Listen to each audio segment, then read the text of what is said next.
कि बादशाह तुम एक हो, तुमने कई दर्जन बेगम रखी हुई, सैकड़ों दासी रखी हुई है, हजारों लौंडियां रखी हुई,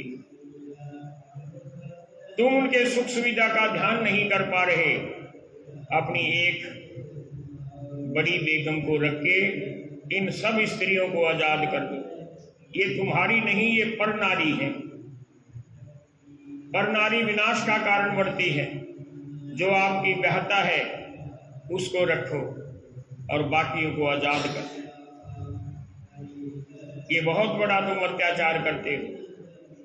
गरीबदास महाराज जी ने बड़ी बुलंद आवाज में नारी मुक्ति के लिए वचन कहे कि पर नारी नहीं परसिए, होगा हाल बेहाल, पारस पूंजी जात है कांकर साटेला। और हमारे संतों ने लिखा है, पर नारी पैनी छुरी मत कोई लागो अंग, रावण के 10 सिर गए पर नारी के संग। बादशाह ने ये बात भी मान ली, कपाट खुलवा दिए, बेगम एक रख ली, बाकी सबको आजाद कर दिया। नारी मुक्ति के व्याख्याता और पैरोकार गरीबदास से बढ़कर कौन हो सकता है। नेता लोग तो वोट के लिए किसानों के हित में बात करते हैं, औरतों के हित में, गरीबों के हित में। सदगुरु जी को तो कोई वोट नहीं चाहिए थी, वो तो स्वयं शहंशाह थे, लेकिन सबके प्रति दया भाव, क्योंकि वो करुणा में थे। अब बादशाह ने सारी बातें मान ली, चरणदास जी को विदा कर दिया और गरीबदास जी को कहा कि आप एक रात्रि मेरे महल में मेरा आतिथ्य स्वीकार करें, आपके लिए भोजन तैयार रहेगा। अब महाराज जी की पता नहीं क्या दिव्य लीला थी, मान जाते। महाराज जी को एक सुंदर सुसज्जित कक्ष में ठहरा दिया, भोजन की व्यवस्था कर दी और सोने से पहले बादशाह को घेर लिया। काजियों ने, मुल्लाओं ने, सेनापति ने, मंत्रियों ने। बादशाह आप इस्लाम धर्म के मानने वाले, आप एक हिंदू फकीर की बातों में आकर ऐसे अध्यादेश जारी कर रहे हैं। जमाना आपको काफिर के नाम से जानेगा, आपका धर्म खराब हो चुका है। हो सकता है लोग विद्रोह कर दें, आपको मौत के घाट उतार दें। अनेक प्रकार से उसको डरा कर धमका कर मना लिया। बादशाह कहता कि तुम लोग क्या चाहते? हम ये चाहते हैं गरीबदास नाम के इस फकीर को कैद कर लो, अनेक प्रकार की यातनाएं दो और फिर फांसी पर चढ़ा। पहरा लगा दिया, हथियार लेकर सैनिक तैनात कर दिए, कहीं भाग ना जाए। अब जिसको हम बंदी छोड़ कहते हैं, जो जीवों की बंद छुड़ाने के लिए आया, उसको कोई बंदी कैसे बना सकता है? नजारा देख लिया सेवकों ने जो साथ गए थे, ए साहेब बंदी छोड़, हमें तो गिरफ्तार कर लिया है, कैद कर लिया है।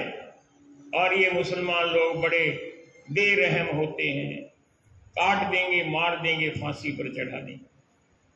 सदगुरु जी कहने लगे, घबराओ मत, तुम्हारी क्या इच्छा है कि महाराज जी मृत्यु से पहले संध्या आरती करें, आपके वचन सुने? कर लो भाई, यहीं पर आरती कर लो। नहीं महाराज जी, आरती करनी है छुड़ानी धाम में। ठीक है, आंख बंद करो। और जब आंख खोली तो क्या देखते हैं कि वहां ना जेल है और छुड़ानी धाम में सभी विराजमान सदगुरु जी दरख्त के नीचे। बोलिए बंदी छोड़ महाराज की। जब कोई भी जीव प्रार्थना करता है तो जो समर्थ होता है वो सुनता है, और जो समर्थ नहीं वो क्या सुनाई करेगा। सभी को प्रार्थना करनी चाहिए। आप पर कोई मुसीबत आए, आपकी कोई मांग हो, कोई संकट हो, फरियाद करो गरीबदास महाराज जी के आगे, कबीर साहिब के आगे, क्योंकि वो सुनते हैं, दूसरा सुनने वाला नहीं। बाकी अनसुनी कर देंगे। एक भजन का गायन कर रहा हूं, आप भी साथ बोलेंगे। तेरे बिना मेरी कौन सुने फरियाद, बंदी छोड़ तेरे बिना तेरे बिना मेरी कौन सुने फरियाद। सतगुर तेरे बिना मेरी कौन सुने फरियाद। सतगुर तेरे बिना मेरी कौन सुने फरियाद। सतगुर। अब सतगुरु जी क्या क्या है हमारे लिए? हमारे लिए भगवान भी है, हमारा पालन पोषण करने वाले भी हैं। माता पिता को तो ये क्रेडिट जाता है कि वो हमारा पालन पोषण करते हैं। असल में तो पालन पोषण परमात्मा करता है। वो हमारा रब है, वो हमारा राजक है। तू ही तू रब राजक मेरा, तू ही तू रब राजक मेरा। शब्द अतीत नाद धुन हेरा। सतगुर तेरे बिना मेरी कौन सुने फरियाद। सतगुर तेरे बिना मेरी कौन सुने फरियाद। सतगुर। मानता हूं कि मैंने बहुत गुनाह किए हैं, मैं गुनहगार हूं, क्षमा आप ही कर सकते हैं। तो क्या कहा गरीबदास साहिब ने? गुनहगार गुरुदेव तुम्हारा, गुनहगार गुरुदेव तुम्हारा। खाने जाद खरीद प्यारा। सतगुर तेरे बिना मेरी कौन सुने फरियाद। सतगुर तेरे बिना मेरी कौन सुने फरियाद। सतगुर तेरे बिना।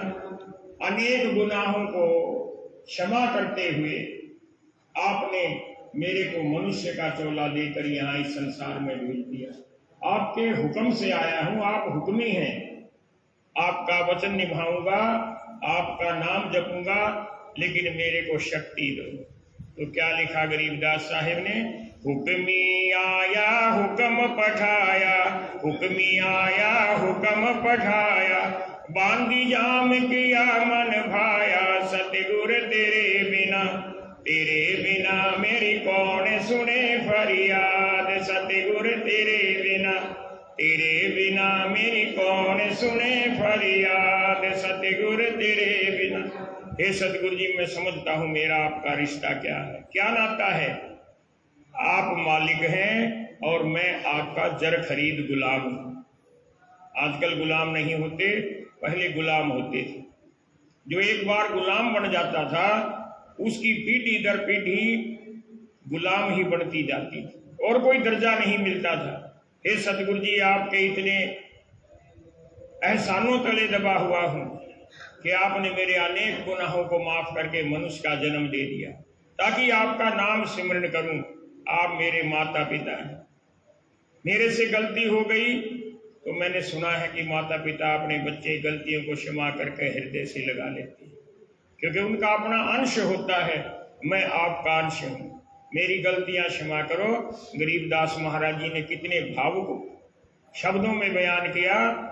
पूते पिता से बेमुख होई, पूते पिता से बेमुख होई, तो भी पिता जान मल धोई। सतगुर तेरे बिना मेरी कौन सुने फरियाद। सतगुर तेरे बिना मेरी कौन सुने फरियाद। सतगुर।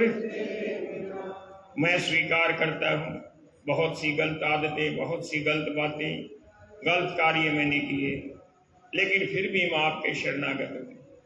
मैंने ये भी सुन रखा है कि शरणागत की लाज आप रखने वाले हैं। हर दम हैफ किए अग भारी, हर दम हैफ किए अग भारी।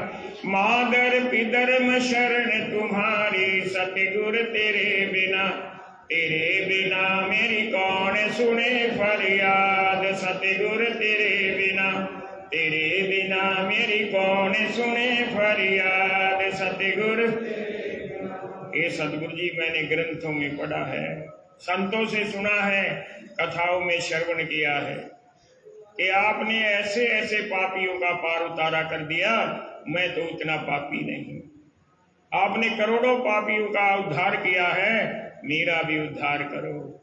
तय कोटि पावन पद उधारे, कोटि पावन पद उधार, छिन मातर जिनके अग जारे, सतगुर तेरे बिना मेरी कौन सुने फरियाद, सतगुर तेरे बिना मेरी कौन सुने फरियाद, सतगुर तेरे बिना।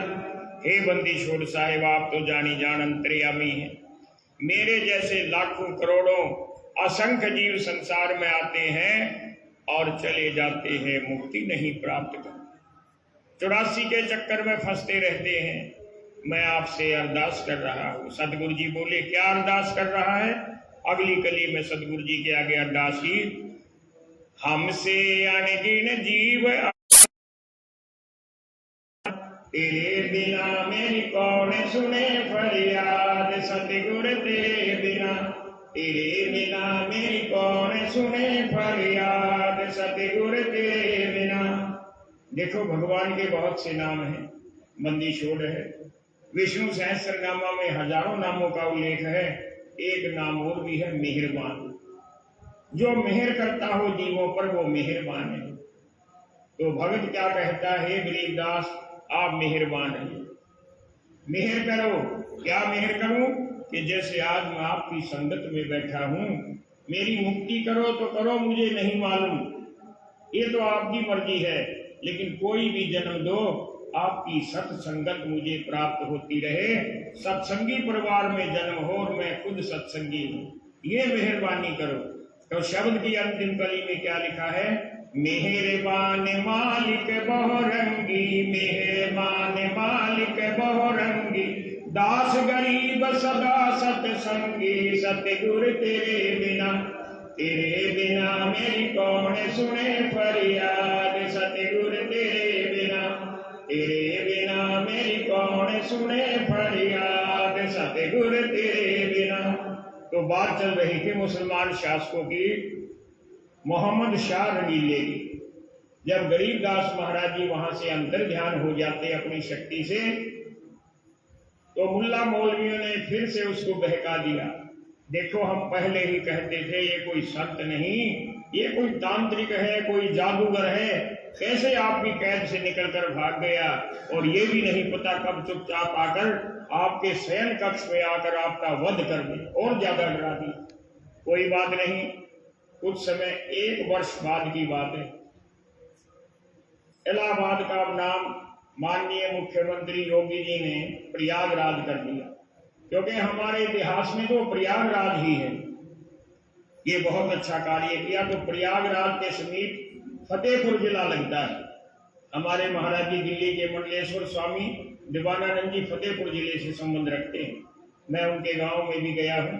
तो फतेहपुर का एक किसान था, जाट जाति का था, उसकी लड़की थी सुनो, बहुत खूबसूरत, चारों तरफ उसके चर्चे थे, और उसका रिश्ता कर रखा था लक्ष्मण सिंह से, लेकिन अभी गौना नहीं हुआ था।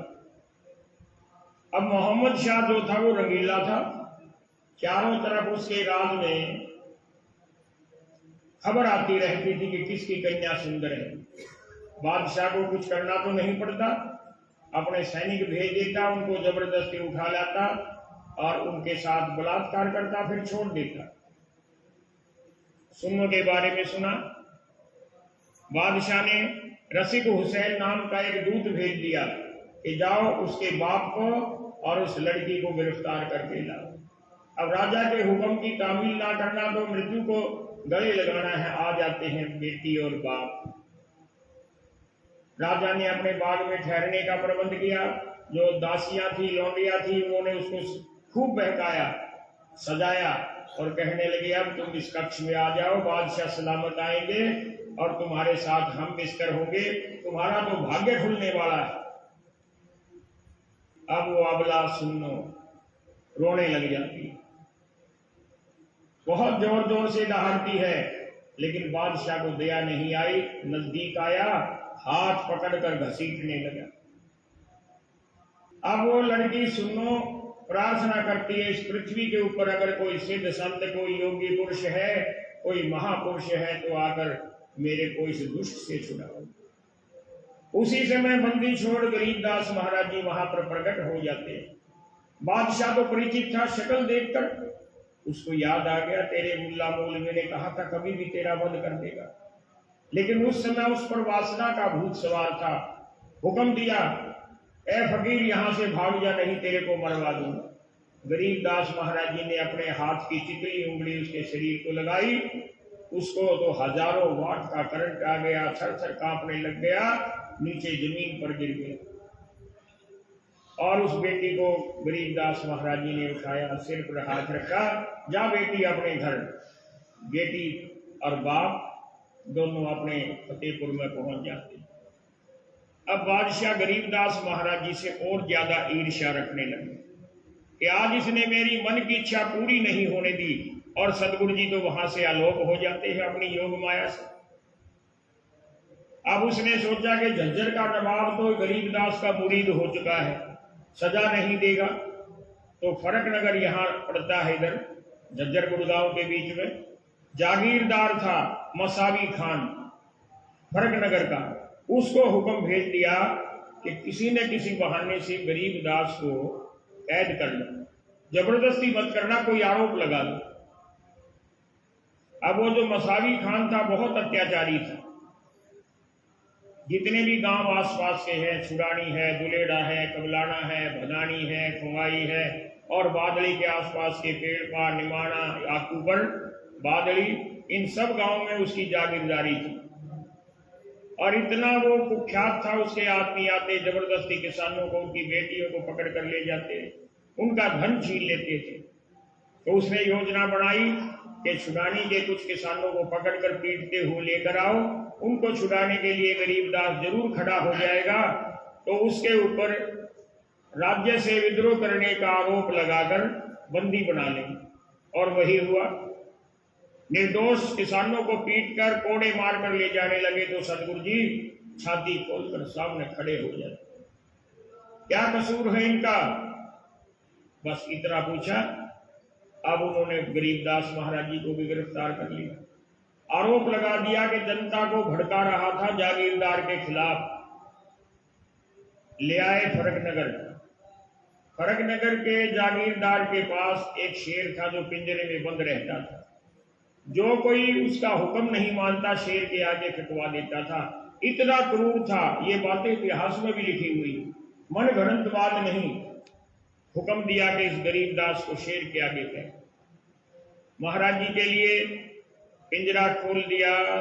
सदगुरु जी ने अभी एक कदम भी अंदर नहीं रखा था, पिंजरे के दरवाजे पर खड़े शेर दहाड़ कर आया, आक्रमण करने की बजाय तलवे चाटने लग जाता है, पैरों को चाटता है, क्योंकि देखता है कि तेरा मालिक खड़ा है। मैंने कल भी बताया था आम जीव में अवतारी पुरुषों में मूलभूत अंतर क्या होता है, कि आम जीव तो प्रकृति के वशीभूत होता है, और जो दिव्य पुरुष होते हैं वो प्रकृति को वश में कर लेते। अब यहां जागीरदार क्षमा मांगने लग गया और कहने लगा कि मेरे को तो बादशाह ने हुक्म भेजा था, मेरी आपसे कोई निजी रंजिश नहीं, और सतगुरु जी ने उसको क्षमा कर दी। अब देखो रामायण में एक सुक्ति है, रामायण में एक जगह पर लिखा है, संत अवज्ञा कर फल ऐसे, संत की बात की नाफरमानी, अवज्ञा करने का क्या फल मिलता है। संत अवज्ञा कर फल ऐसे, जरे नगर अनाथ घर जैसे। अगर किसी का घर बंद पड़ा है, मालिक नहीं है, आग लग जाए तो कोई नहीं बुझाता। कहने का मतलब चाहे वो बादशाह हो, सेठ हो, किसान हो, अधिकारी हो, आम आदमी हो, जो संतों की बात नहीं मानता उनका सर्वस्व विनाश हो जाता है। मोहम्मद शाह का विनाश कैसे हुआ? 1 साल के बाद नादिर शाह ने ईरान से आकर आक्रमण कर दिया, लूटपाट मचाई, हजारों नर नारियों का कत्ल किया।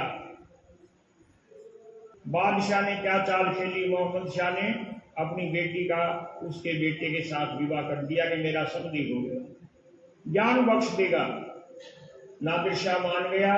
नादिर शाह राजशाही ठाट बाट के साथ आराम करने लग गया। कुछ दुष्ट लोगों ने ये अफवाह फैला दी कि मुसलमान सिपाहियों ने ईरान से आए हुए सिपाहियों को भी मार दिया और नादिर शाह का भी सिर काट दिया। मुखबर ने जाकर खबर दी, नादिर शाह बहुत क्रोधित हुआ, बाहर निकल आया, किले की दीवार पर खड़ा होकर हुक्म दे दिया, जहां भी कोई हिंदू मुस्लिम मिले उसका सिर काट दो। ये हिंदुस्तान के इतिहास में बातें दर्ज हैं कि नादिर शाह कितना अत्याचारी था। 6 घंटे तक ईरान के सैनिकों की तलवार गर्दन काटती रही। इतिहास में लिखा जाता है कि लाखों व्यक्तियों की मृत्यु हुई, वध हुआ। इतना बड़ा वध हिंदुस्तान में कभी नहीं हुआ।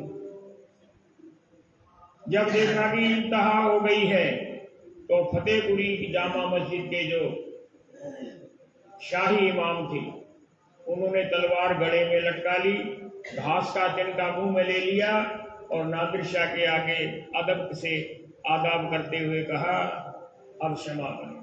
इन निर्दोष लोगों का क्या कसूर है? आपको बदला लेना है तो मोहम्मद शाह से ले, इनके सैनिकों से ले, इनके मंत्री वजीरों से ले। नादिर शाह मान गए, कत्लेआम बंद कर दिया। हिंदुस्तान में एक ही बार कत्लेआम हुआ है